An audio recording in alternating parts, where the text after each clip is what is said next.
for to be in charge of senior citizens. It's a great work, but you did it with passion. You did it with passion, and it showed God bless your father, your mother, wherever they are, because it shows that you cared for them. And other countries, people care for their older citizens. People talk on behalf of their older citizens. You go to America. Sorry, America is not the best example because we're miles apart, but you go to any restaurant in America, particularly these popular restaurants, you say, when you're under 11, you don't pay. When you're under 60, some 65, 60, you don't pay. Or you're a man in service, you're a serviceman, you're a military man, you don't pay. These restaurants where you eat as much as you can. So, I remember an incident happened. We went to one of the restaurants, there was a black girl, and she saw two of us, myself and my brother. I was still in my 50s. She said, I don't know who you are, but tell me how many seniors you are. She was trying to help us so we don't have to pay. She said, I don't know. How many seniors are there? Then my brother said 60. She said, okay, pass. Then one of my children whispered to me, Daddy, you are not 60. Then that's when the girl said, well, I don't know. I said, 60. She said, please go ahead. The little child looked at me and said, Daddy, you are not 60. Why did you say 60? But that shows the society where they value their older people. They know that you are no more in active service. You cannot pay the same thing. So the society subsidizes so you can still be able to go to a restaurant and have a good meal and eat. You enter a bus, you don't pay. You enter a train, you don't pay. You say, senior citizen. Because normally people don't tell lies. They just allow them and just pass. Or even if those who tell lies are few for that purpose. But what I'm trying to say is that there's a care for old people. And there must be a care for senior citizens. There must be a care for people who cannot, their energies cannot be as when they served in their best active years. So, Dr. Stella Dorgu, and I'm the happy mommy, thank you for supporting me. You know, that's why I like you sitting in front of me whenever I'm somewhere. So, we're happy that our sister, Mrs. Dorgu, has taken up a new course. Dr. Stella Dorgu has taken up a course, and that course is why we are here today. The course of a senior citizen is somewhere between 60 and 65. Some countries 62, some countries 60, most countries 65. So once you pass that level, you need some help. You take more tablets than you take. Sometimes you go more to the bathroom than you do. You need some help in different ways. So she cares for older people, and she's leading this national vanguard for care for older people from the point of view of a private person while government is doing its own part. And for this we are gathered here. And we thank her very much, and we pray that this will help our country to live better, our older people to live better. Not just those in the cities, but in the villages. Those elderly women that their children are in the cities, nobody cares for. These are the things that she has chosen to do. And I think she has chosen the better things of life, because there's nothing as worthwhile than caring for those who genuinely really need care. So we thank her very much, and we believe that what we are doing today, after 1 year, so will we go our not older, sometimes but clapping. Of my twin God known author, reference is of my twin God known author, reference is clear. Around I look at the 30 years is just experience. Forget, this woman is 46, there's nothing anybody's going to tell me. Dr. Stella, thank you for all you do and for paving the way. A round of applause for our celebrator. At this point in time, permit me make just 2 quick recognitions. Permit me recognize in our midst the presence of Izoibe Federal Directors Forum. Please, a round of applause for them.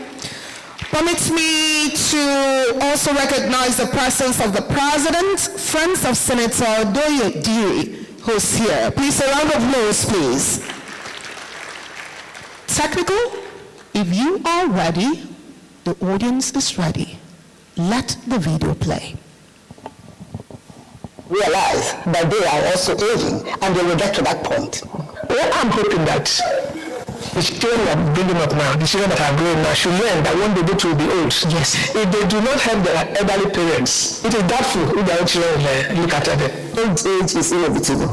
You are a director, you are a policymaker now, you are young, but you are praying every birthday. The prayer you get is long life and prosperity, isn't it? Yes. And you say amen. So you get that long life. And we will become old. When we begin to put ourselves into this position, we will begin to understand the need to care for the elderly. We will need to emphasize more on the need for the younger generation to make provision for the elderly parents. We need to have a safety net for the vulnerable ones. You know, aging is a wide spectrum. There are old people who are very rich, like President Bola Tinubu. He doesn't need your money. Even if he needs to be 200, like President Buhari them, Obasanjo them, they are old people, but they don't need your money, But there are vulnerable people. There are people who have worked all their lives, retired, they can't even repay their pension. We need orientation in every area. We need orientation in loving, in caring. We need orientation in teaching people about how they grow old, the problem that comes with the elderly, and I tell you that we will be old someday. So if we care for people around us today, and if it becomes a way of life to love and care for the elderly, then by the grace of God, when we also grow old, then there you go.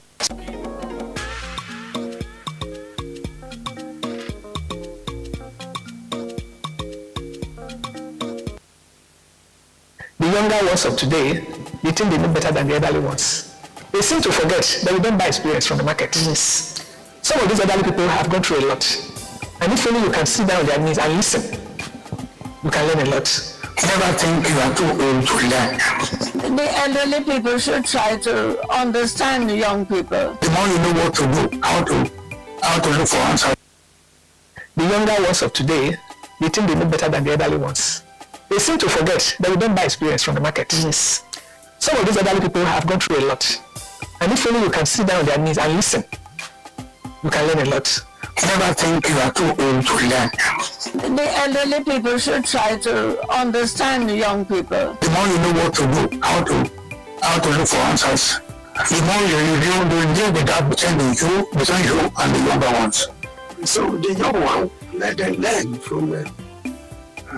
Like I said, if they give their life to Jesus Christ, Jesus will direct them. People don't believe that today. Jesus will direct them what they will do to become a successful person. Accept them for what they are. You would want them to accept you for what you are. One time I will advise young ones coming up. The first thing they should take into account is honesty. It's an asset. These same young people who are living into their goals that we will regard as development, not our own. They come to you for advice. You give them.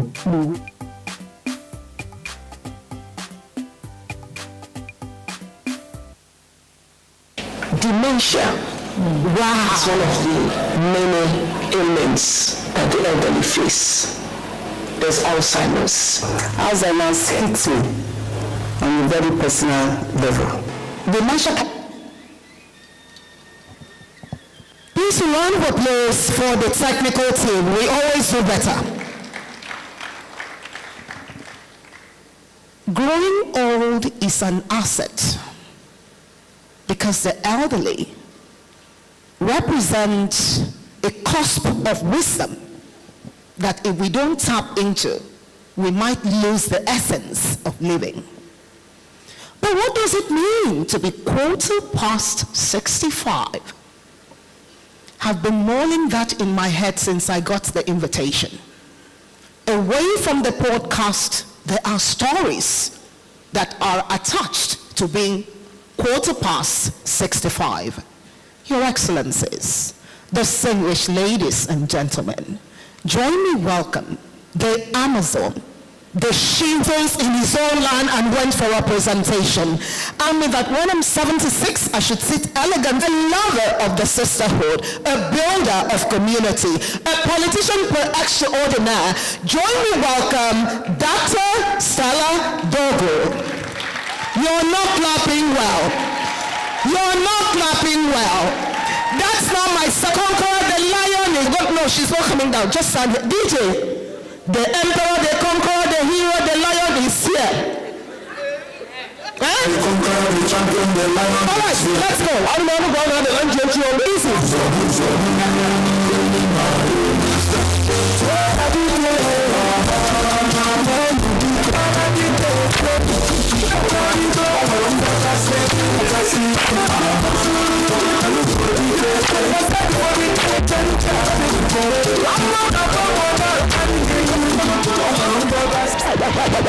To catch my breath.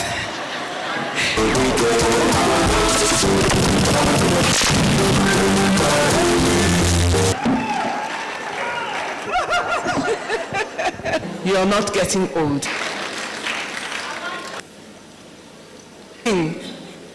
No matter how that I was going to be called connected, I'm not going to say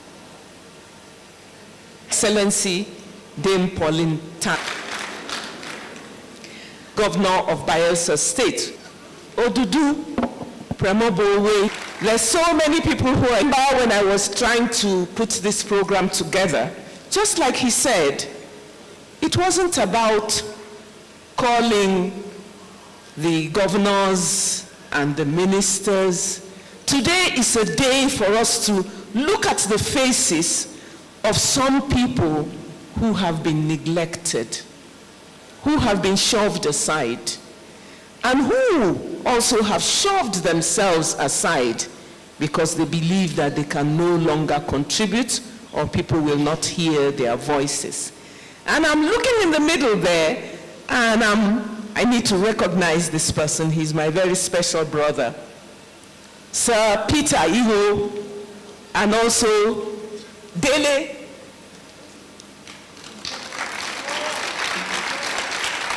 Thank you very much. Peter Iho is the coordinator of the Media Ambassadors that was created by the NSCC. I hope they're joining us, streaming with us, because many of them have said that they can't travel. And the chairman also said, when senior citizens or older adults are traveling, somebody should subsidize, somebody should pick up the tabs. So we find that people are all over the place and they can't come to where events are holding. Everybody else, you are very welcome.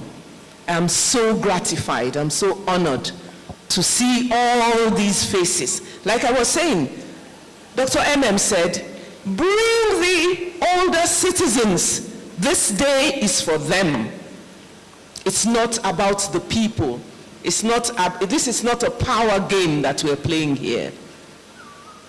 We're talking about the gradual movement that we all have from childhood through adolescence, adulthood, to being a senior citizen. So can we give a round of applause to all the people who are here from Kagini and Kaba communities.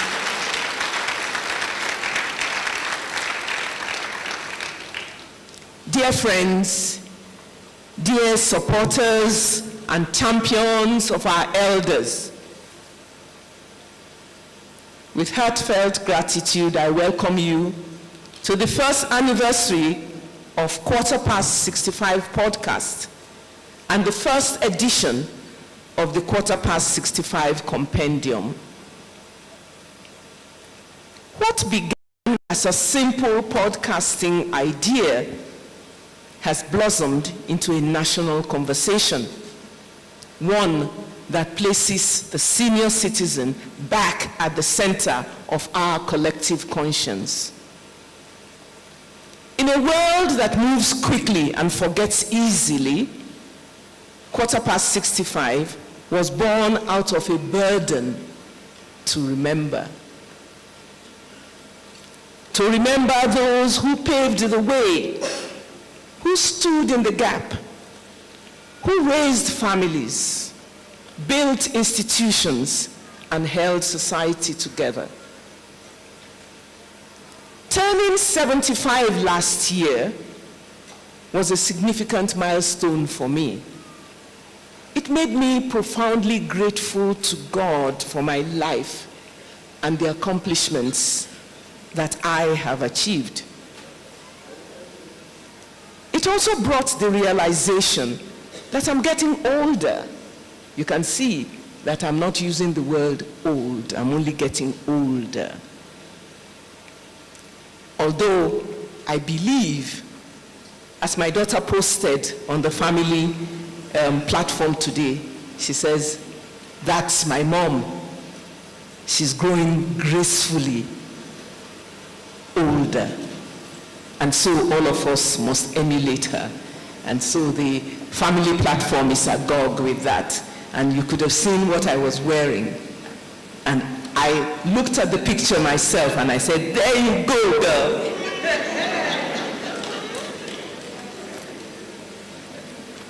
The truth is that aging comes with the joy of having experienced life, enjoying time with family, with friends, and positively impacting the world. However, aging also brings with it health, social, and mental challenges. Older individuals are more likely to experience various health conditions, including hearing loss, cataracts, back and neck pain, osteoarthritis, spondylosis. You wouldn't know that I have the dual cervical and lumbar spondylosis the way that I was dancing.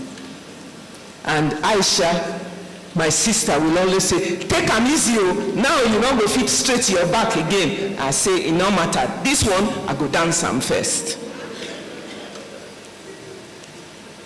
Additionally, older people may face mobility challenges, making everyday tasks difficult and require some specialized care, something that developing countries like Nigeria still need to address head-on. Older individuals may also encounter challenges in the workforce, such as job loss, confidence issues, and self-doubt. There are numerous challenges that would take considerable time to elaborate on. But we need to all recognize the gravity of the issues faced by our senior citizens. And I am very proud owner. I think, where are my people? We need to have a badge that says, I am proud to be a senior citizen. And we should spread it to all those who are quarter past 65. We use 65 as the benchmark because 65 is the age of getting older that the UN recognizes.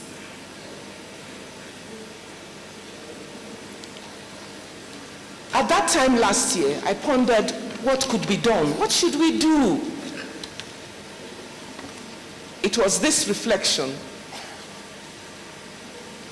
that led to the creation of the Quarter Past 65 podcast. This podcast seeks to raise awareness about the challenges that those who are over 65 face, and to provide a forum for them to learn how to navigate this stage of life and to facilitate engagement between older persons, the government, the communities, and also the families. Our aim is to offer insights into coping with these challenges, how to build resilience and achieve personal fulfillment. As the founder of the Ayamara Foundation and host of 65 podcast, I have witnessed firsthand the silent struggles that elders face, the loneliness, the neglect, limited care, and even fewer platforms to share their lived experiences. I therefore wanted to change that narrative. 65 today, after 1 year, is not just a podcast, it's a movement. It's a movement rooted in dignity, in dialogue, and in the belief that every story from our elders is a bridge between yesterday's wisdom and tomorrow's choices. In the last year, we've engaged in topics, including child upbringing, visional vision, life regrets, and celebration of that vision that challenge our present and ideas to the nation, and it led to this first anniversary of the Compendium. Thank you for walking. Thank you so much. And thank you so much celebrating the 76th, His Excellency, Honorable Perona. We'd also like to recognize Nigerian Union of Pensioners. He is Hansi, but I'm sure he's here somewhere. Okay, he's all the way. Abdullahi Onu, thank you so much, sir. Actor Zal, thank you so much right now. And would like to invite, very respectful, the best doctrine, and this holds a UN consultative status up until just a few days ago, let's say. The UN and INIA certification systems fortunes, including the gerontology, with over excellencies, distinguished guests. On so she takes the mic. Thank you very much. On so she takes the mic. Thank you very much.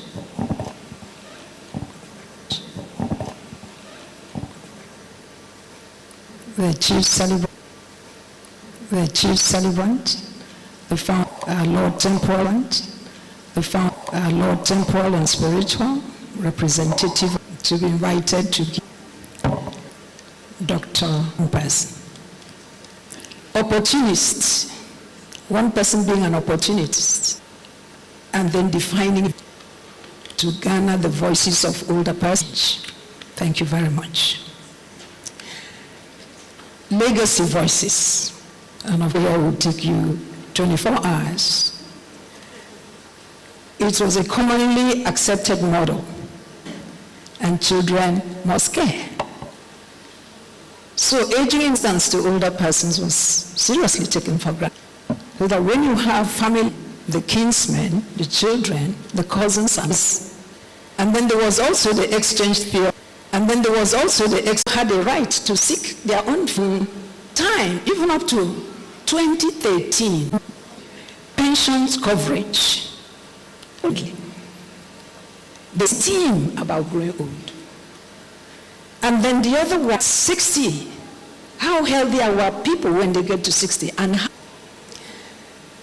then the environment. They looked at the environment. How they recognize as persons who still can contribute. People that are significant. Ghana was about 40-something. And then later on in 2015, and then later on when I had indicators, which really helped me and guided me, even as the DJ of the well-being of its older persons. Questions I use also to evaluate. And Nigeria, of course, at that time, had only the Pension Act. Every older person was had access to pension.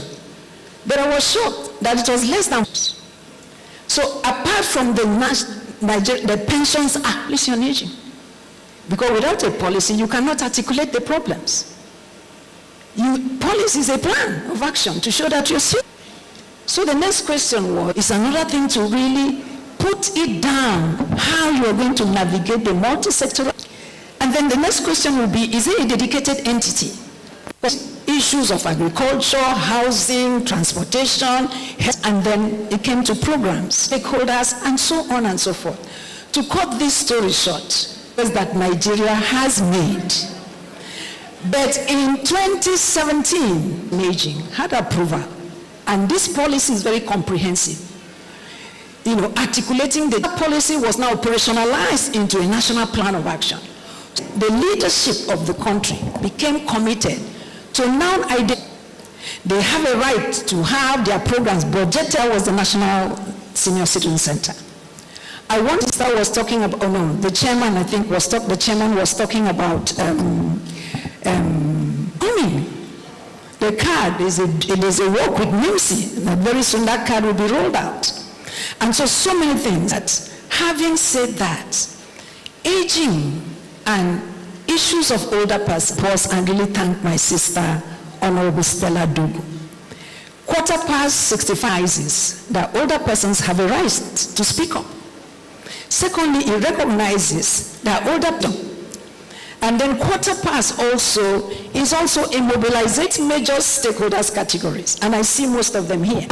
I see the faith-based organization, I see the road, so on and so forth, and the experts in aging. So I want to really stand to appreciate you, that the engagement mechanisms, the institutions that you need, otherwise you just be talking and talking, you can't done. But because we run a federal system of government, the states must adopt, and the states areas in the safe places. So these are the challenges. The states, will they domesticate the act? About 8 of them now have domesticated. Wherever you are, wherever you go, create an awareness as to the instruments that are available now. States should develop their own state policy on aging. Before I left, 4 states domesticate the act. And they are creating programs and plugging in and partnering with the National Senior Citizen Center.